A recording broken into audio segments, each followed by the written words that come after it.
Очень популярный на Словакии.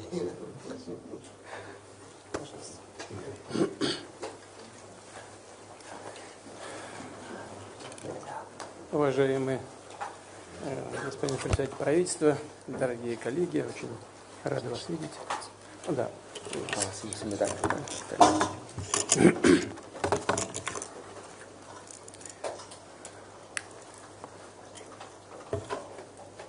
Уважаемый господин председатель правительства, дорогие коллеги, мы очень рады вас всех видеть.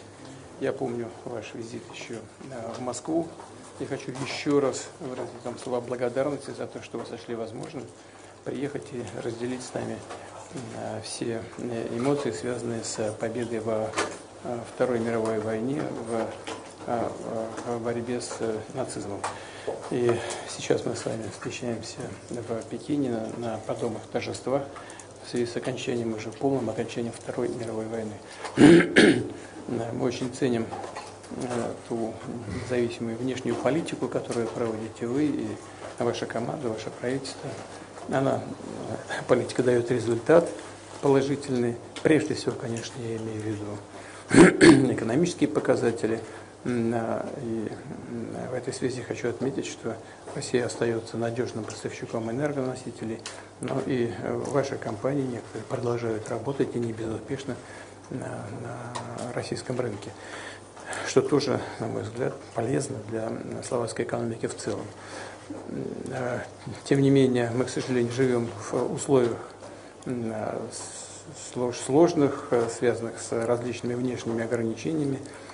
Когда-то у нас был товарооборот в 10 миллиардов долларов, если в долларовом эквиваленте считать. Сейчас он упал до уровня менее 4%. Правда, есть определенные подвижки на положительного плана. Надеюсь, что мы эти тенденции сможем усилить и сохранить. Я очень рад возможности встретиться с вами снова здесь, в Пекине, на полях мероприятий, связанных с 70-летием окончания Второй мировой войны.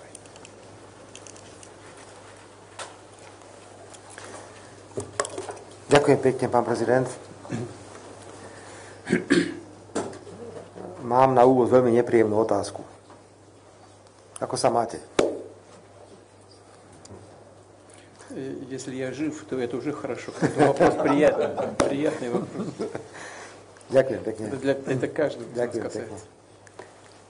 Chcem poďakovať najskôr za obrovskú mieru pohostinnosti, ktorú ste mne a slovenskej delegácii prejavili počas oslav 80. výročia konca druhej svetovej vojny. Bol to pre nás, pre všetkých, obrovský zážitok a verte mi, že absolútne neľutujem a ani neberiem kritiku, ktorá došla na moju hlavu zo strany členských štátov Európskej únie, pretože toto ja mám v hlave usporiadané. Ja presne viem, čo sa udialo počas druhej svetovej vojny a preto som aj tu dnes, pretože je evidentné, že národy bývalého Sovietskeho zväzu a Čína zaplatili najväčšiu daň, pokiaľ ide o druhú svetovú vojnu. Takže ešte raz ďakujem za pohostinnosť. Pán prezident, chcem potvrdiť, že naša politika na Slovensku je orientovaná, pokiaľ ide o druhú svetovú vojnu, k úcte a k rešpektu obetiam a preto chcem zopakovať, že budeme pokračovať v spolupráci aj s vašim veľvyslanectvom v Bratislave, pokiaľ ide o obnovu a rekonštrukciu vojenských cintorínov. Máme jeden veľký spoločný projekt, a to je projekt v Michalovciach, kde možno ani nie sme schopní držať tempo s vami, ktoré je veľmi vysoké, ktoré ste nastavili, ale chcem vás ubezpečiť, že všetky záväzky, ktoré sme na seba prevzali v Michalovciach, budú naplnené a takto to bude aj na celom Slovensku. Veľká úcta, rešpekt k pamätníkom a k vojenským cintorínom. V tomto duchu sa môžete absolútne na nás spoľahnúť. Pán prezident, veľmi rád by som prišiel s nejakými dobrými posolstvami. Viete, že sme členský štát Európskej únie a sme členský štát NATO. My považujeme členstvo v týchto organizáciách za náš životný priestor. Ja nepatrím medzi politikov, pán prezident, ktorí by chodili a ťahali medové také motúzy popod nos. Hovorím tak, ako to je. Toto je náš životný priestor. Máme na mnohé veci rozdielne názory. Musím potvrdiť, že sme komunikovali s našimi partnermi v Európskej únii túto návštevu v Číne, aj naše stretnutie, ale nemám žiadne posolstvo dobré, ktoré by som vedel priniesť. Teraz sa budú možno médiá na tom zabávať, ale vašemu pánovi hovorcovi som začal pred týmto stretnutím hovoriť jeden príbeh o žabe. Niekedy mám pocit, že my sme ako tá žaba na dne studne. Tam sedíme a myslíme si, že to nebo je iba také veľké, ako vidíme z tej studne hore. Ale bohužiaľ, ten svet je iný. A niekedy som veľmi sklamaný z toho, že nie sme schopní v Európskej únii, napriek tomu, že si veľmi vážime Európsku úniu, je to náš životný priestor, reagovať na pohyby sveta. Nie sme schopní. A nerozumiem niektorým rozhodnutiam, ktoré sa prijímajú. Preto chcem veľmi otvorene, pán prezident, povedať na tomto stretnutí, že nám mimoriadne záleží na štandardizácii vzťahov medzi Slovenskou republikou a Ruskou federáciou. Chcem navrhnúť čo najrýchlejšie stretnutie zmiešanej komisie. Vráťme sa naspäť k tomu, čo bolo typické pre naše krajiny, pokiaľ ide o hospodárskú spoluprácu. Hľadajme prieniky, kde môžu naše krajiny veľmi úspešne spolupracovať. Chcem poďakovať za bezpečné a pravidelné dodávky, pokiaľ ide o plyn, ktorý dostávame cez Turkstream.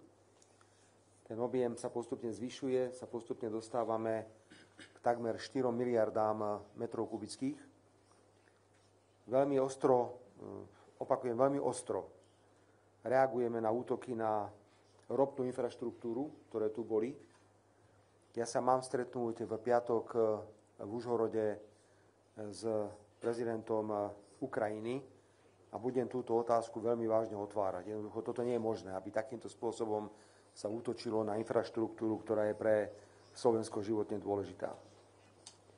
Poznáte náš názor na rozhodnutie Európskej komisie, pokiaľ ide o repowering, to znamená zastavenie toku plynu od 1. januára 2028. My toto rozhodnutie nebudeme nikdy podporovať, budeme voči nemu hlasovať v Európskej únii. Ale ja som presvedčený, že do 1. januára 2028 sa môže ešte veľa zmeniť a že aj repowering, teda rozhodnutie, ktoré tu máme v rámci Európskej únie, nebude platné, pretože nás výrazne poškodzuje. Preto opakujem, chceme naďalej spolupracovať v oblasti energetickej.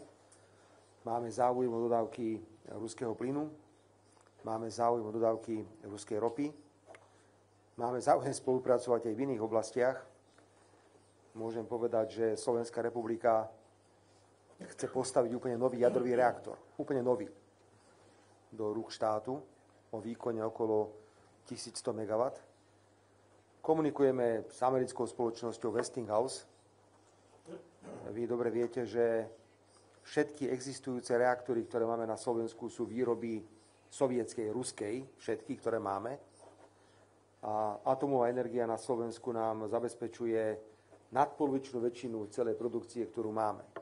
Ja by som privítal, pokiaľ by v tomto novom projekte bola rusko-americká spolupráca. Veľmi by som to privítal, keby takáto možnosť bola. A budem pozbudzovať špecializované ruské spoločnosti, aby komunikovali s americkou spoločnosťou Westinghouse na takéto možnosti. Preto, ak s tým budete súhlasiť, vážený pán prezident, navrhujem stanovenie dátumu stretnutia zmiešanej komisie. Myslím si, že robíme dobré kroky. My sme sa pustili cestou vydávania víz pre ruských občanov. Sme v Schengene, je to komplikované, ale nevidím žiadny dôvod, prečo by štandardizácia vzťahov nemala medzi našimi krajinami pokračovať.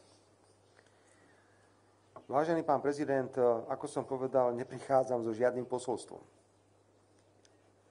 Naopak na mnohé témy, ktoré sa týkajú vojnového konfliktu na Ukrajine, mám diametrálne odlišné postoje, ako majú niektoré štáty, členské štáty Európskej únie.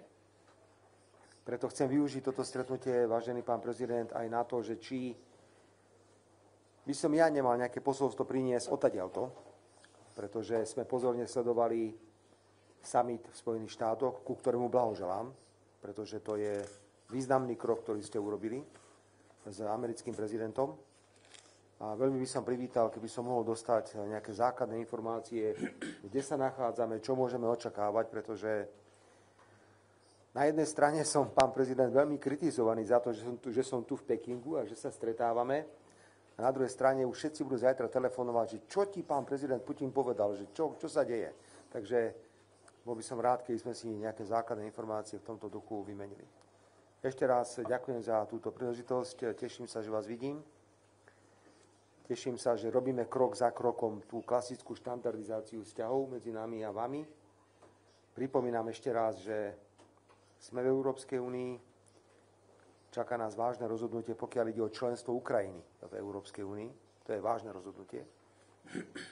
My tvrdíme, že každá krajina má právo na európsku perspektívu, vrátane Ukrajiny, ale súčasne veľmi vážne podčiarkujeme, že musí Ukrajina splniť všetky podmienky na vstup do Európskej únie a že nemôžu prevládnuť politické kritériá nad kritériami pripravenosti tohto štátu vstúpiť.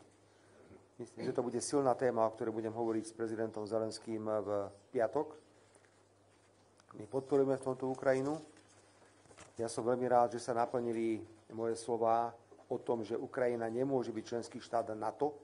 To som hovoril veľmi jasne od samého začiatku. Táto téma je, dúfam, vybavená definitívne, ale pokiaľ ide o Európsku úniu, to je téma, kde sme my pripravení s Ukrajinou veľmi intenzívne spolupracovať. Takže ešte raz ďakujem a myslím, že som otvoril pár tém, o ktorých by sme mohli spoločne hovoriť. Ďakujem pekne. Уважаемый господин председатель правительства,